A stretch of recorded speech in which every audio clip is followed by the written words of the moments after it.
Pria dengan mata yang diperban ini mampu melihat dan berjalan dengan baik tanpa menabrak apapun yang berada di depannya. Para pasien lain pun keheranan bagaimana bisa ia melakukannya. Saat telah sampai di toilet dan melihat kaca, barulah pria ini menyadari bahwa matanya ditutup dengan perban. Ketika pria ini mulai kebingungan apa yang sudah terjadi dengan dirinya, tiba-tiba matanya dapat melihat dari pantulan kaca toilet laki-laki menembus tembok pembatas menuju toilet perempuan dan terus menembus masuk pakaian suster yang ada di sana, sehingga ia dapat melihat kalung yang dikenakan suster itu. Saat telah kembali ke kamar inapnya, mata pria ini kembali memperlihatkan kemampuannya. Kali ini ia dapat melihat dengan jelas wajah dokter yang ada di depannya. Walaupun ia menggunakan penutup wajah, untuk lebih memastikan kembali penglihatannya, pria ini mencari alasan agar dokter itu melepaskan penutup wajahnya. Dan ketika dokter itu membuka maskernya, ternyata wajahnya sama persis. Bahkan tompel dokter itu tak bergeser 1 senti pun. Tak sampai di situ saja, pria ini juga dapat melihat apel yang ada di hadapannya telah busuk, walaupun ia belum memakannya. Ternyata pria ini memperoleh kemampuan mata emasnya akibat goresan serpihan batu giok berbentuk mata yang pecah karena tembakan sekelompok pencuri yang masuk ke dalam tempatnya bekerja untuk mencuri barang-barang peninggalan zaman dinasti kuno. Lalu keesokan harinya, setelah pria ini keluar dari rumah sakit, ia pergi ke tempatnya bekerja. Dan di sana manajernya memutuskan untuk tidak lagi memperpanjang kontrak kerja pria ini. Lalu pada saat yang sama, mata pria ini kembali menunjukkan kemampuannya. Pria ini melihat sepatu manajernya dan terdapat serbuk yang menempel saat manajernya memperbaiki barang peninggalan zaman dinasti.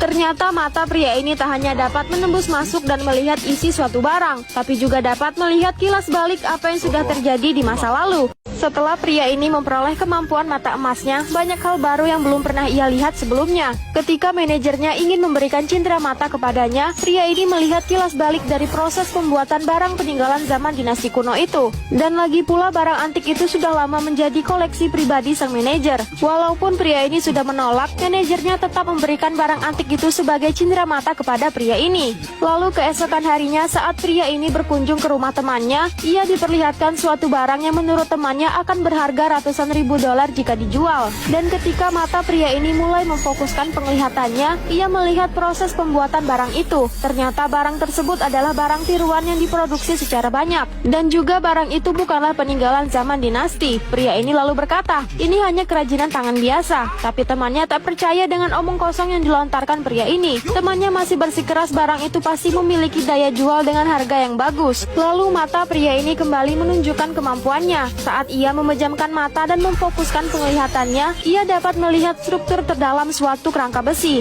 serta dapat melihat tata letak kondisi rumah temannya dalam bentuk planogram. Tak hanya itu saja, pria ini juga dapat melihat sebuah buku dengan menembus buku